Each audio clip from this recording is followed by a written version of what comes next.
একটি জাতি বিনির্মাণে সঙ্গীত যেমন গুরুত্বপূর্ণ তেমনি সঙ্গীত যুদ্ধের ময়দানে ভূমিকা রাখে এমন মন্তব্য করেছেন প্রধানমন্ত্রীর শিল্প বিষয়ক উপদেষ্টা রুহুল কবির রিজভী আহমেদ।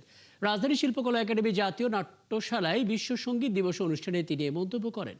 বলেন, সঙ্গীতের মাধ্যমে একটি দেশে বিপ্লব ঘটানো সম্ভব। তাই সংস্কৃতির বিকাশে কবিদের কবিতা লেখার পাশাপাশি গান লেখার আহ্বান জানান তিনি।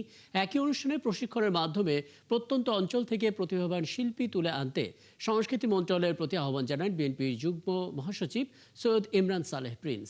অনুষ্ঠানে বক্তারা বইয়ের চাপ কমিয়ে সন্তানদের সংস্কৃতি মনা করে গড়ে তোলার পরামর্শ দেন।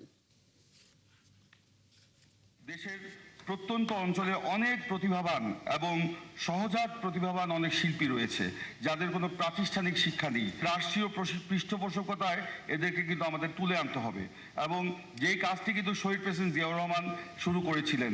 সমাজ রাষ্ট্রে যখন কুড়ে কুড়ে খায় ভয়ঙ্কর দানবেরা, তার বিরুদ্ধে দাঁড়ানোর যে প্রেরণা, সেই প্রেরণাও সেই জাগরণ ঘটাই হচ্ছে সঙ্গীত। স্বাধীনতা সংগ্রাম, গণতন্ত্রের সংগ্রাম, অধিকারের সংগ্রাম, নানা সংগ্রামের মধ্যে সঙ্গীতের সেই অভূতপূর্ব শক্তি আমরা দেখেছি।